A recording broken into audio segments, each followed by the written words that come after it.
Assalamualaikum warahmatullahi wabarakatuh. My name is Ana Muhima and now I would like to present about five material learned in cross-cultural understanding. The five material here it is there. The first is about concept of self. The second is about culture in the school. The third is about concept of time. The fourth is nonverbal communication, and the five or the last is about verbal communication. No, it is about concept of self. The concept of self, there are two main points here. It is about individualism, and the second is collectivism. Individualism and collectivism are two views of the self which affect how individual relates to other. Individualistic view themselves as agent of their existence and mind focus is placed in the needs of the individual. This view does not deny the existence of the society. It holds that society is made up of a group of independent individuals, not something over and above them. So here, the main the main point in individualism is focus and placed on the needs of the individual. The other side is about collectivism. Collectivism is focused on the needs of the group and identify themselves as an extension of other individuals on the group. The example is family, community, society, or nation. I have said before that individualism is focused and is placed on the needs of the individual, and the collectivism is focused on the needs of the group.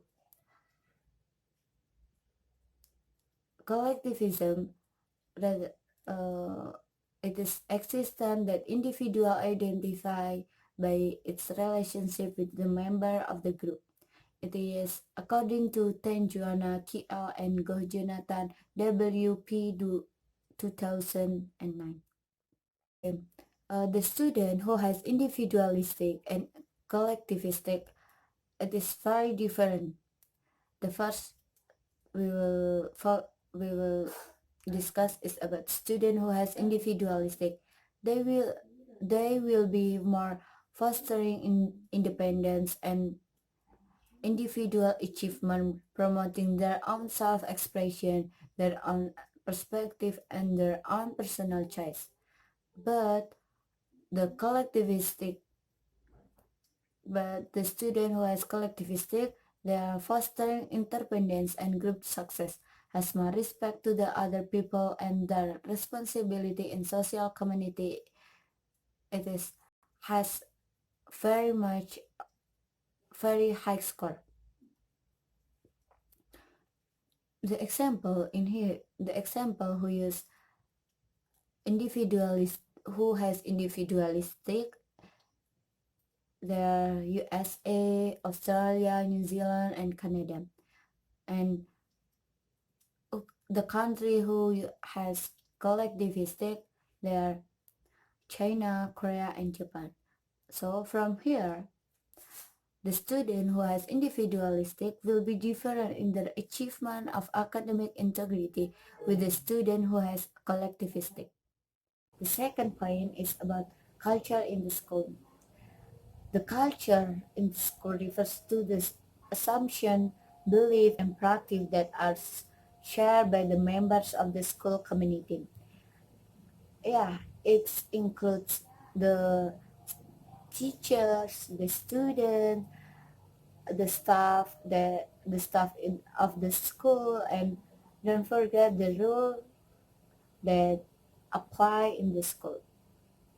So the culture in the school it is can can create by the background that um, the student, the staff, or the teacher bring from the background of her life or his life. So from here, the background is main point. to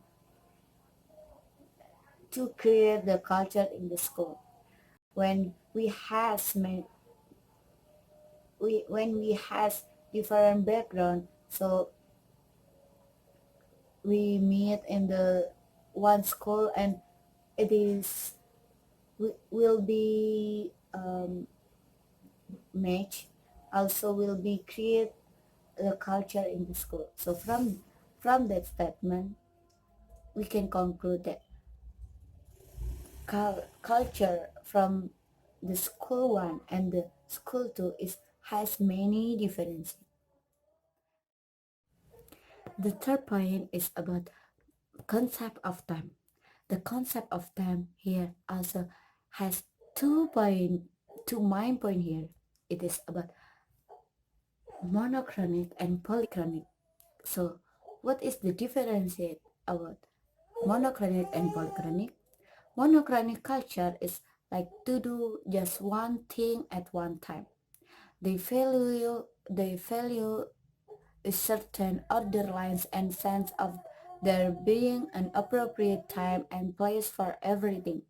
They do not value interruption. They like to concentrate on the job at hand and take time commitments very seriously.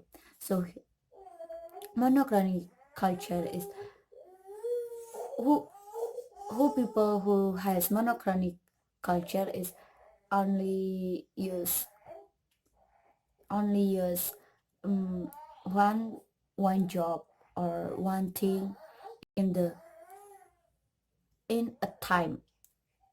Polychronic culture, it's how about polychronic culture? Polychronic culture like to do multiple things or multiple job at the same time.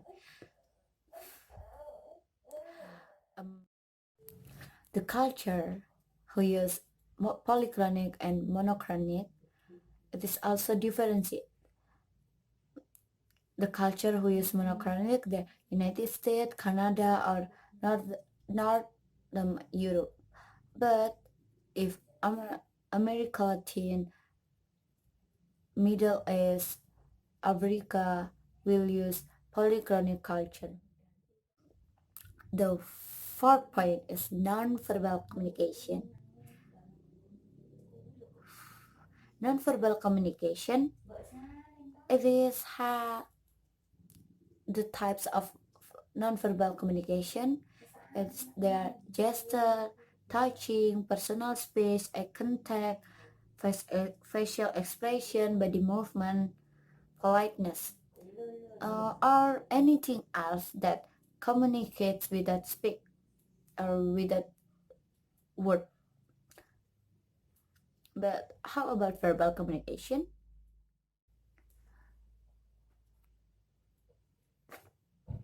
The last part is verbal communication is use of sound and words to express yourself, or you can say that verbal communication is also oral communication. The five types of verbal communication is intrapersonal communication, interpersonal communication, self group self group communication, and public communication. The example in verbal communication is presentation, speech, announcement. So the side point here, nonverbal communication and verbal communication should should the student use on the student, the teacher, or the other people use in the communication, or um, on the learning process, on the teaching learning process. That's all from me. Sorry for all the mistakes, and thank you for your attention. Wassalamualaikum warahmatullahi wabarakatuh.